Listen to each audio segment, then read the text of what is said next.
Continues, he was in 12th place before he retired. Whoa, go running wide there, absolutely. Montoya and Raikkonen is going to capitalise on it. Well, we saw a fantastic scrap between these two at Hockenheim 3 weeks ago, wheel to wheel for a sequence of 5 or 6 corners. It was mesmerising stuff.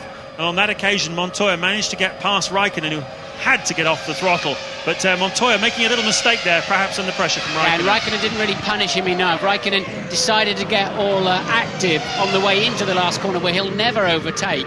And instead of just calmly lining himself up, and he missed a chance to put Montoya under more pressure. But Montoya really struggling for grip, and Raikkonen tries to go right round the outside, now has track position for turn 3, and Montoya tried to hold on to it and could do nothing about it at all, and got passed by Trulli and Coulthard.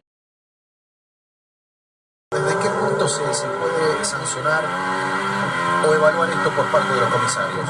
Ahí se fue. Digo, con semejante duelo en pista, Ferro, es tan difícil encontrar el límite. Además está sobre los terrenos, ahí va. Vettel lo supera a Alonso no le cede el lugar, se va un poquito ancho el español. Una lucha maravillosa, esto es lo que queremos. Campeones luchando en la Fórmula 1. Y ojalá que nadie penalice esta lucha, Ahí van, rueda a rueda. Que no se toquen, por favor. Alta velocidad en este circuito. Miren cómo vienen. Medio euro para Alonso. Y ahí Vettel tuvo que levantar a Alonso porque se venía la curva y Vettel tenía la cuerda. Impresionante la maniobra. Aplausos, bravo, histórico. Hizo lo mismo de nuevo, decía Sebastián.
A 32 Grand Prix is on the tail of Carlos Sainz and still scrapping away, and I have to say Sainz is doing ever such a good job here. Yeah, super job. Alonso looks like he's a fox put amongst the chickens though, doesn't he? He's absolutely determined to catch something. There and he he's goes. going to go down the inside here. Sainz just manages to stay ahead. Alonso almost going off-roading there. The incident between Kevin Magnussen and Danny Kvyat will be investigated after the race. Here comes Fernando Alonso. Sainz is trying to force him round the outside. Alonso has got ahead, has he? Under braking, Sainz might try and fight back. Alonso locks up though, leaves the racetrack. Does that allow Carlos Sainz to get him back? No, not quite. Fernando Alonso puts his car, his McLaren, up into 5th place. Sainz, career best, equaling 6th as a result. And they're still locking up.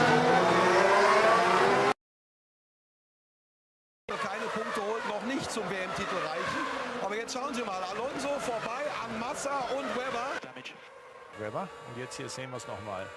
Achtung, ja, da hat der Felipe den Mark Webber doch schön. Not let him through yet, and now look how close Alonso is. Liuzzi has been pretty much a problem for drivers all day, and both the back of those Ferraris, McLaren stepping out, Hamilton even more so than Alonso, and Liuzzi pits then. He clears. Look at this. This could be a Surely chance. he's got a chance in the slipstream.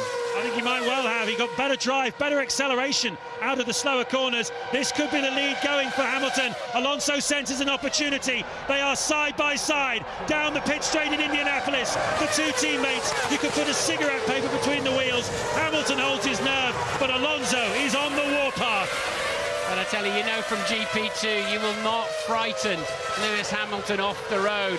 And Hamilton, with every opportunity to make a new boy's mistake down there and lock the wheels, didn't. Held his line, held his nerve, braked just in the right place. They're putting 1,500 pounds per square inch pressure into the braking system to pull 5 times the force of gravity to they get rid of 210 miles an hour down to 70. They're losing 140 miles an hour in 80 meters, and you have to press it absolutely by the right amount at the right time, and that's what Hamilton did. Look at that for a good slipstream effect, but Hamilton parked his car on the inside and then braked beautifully.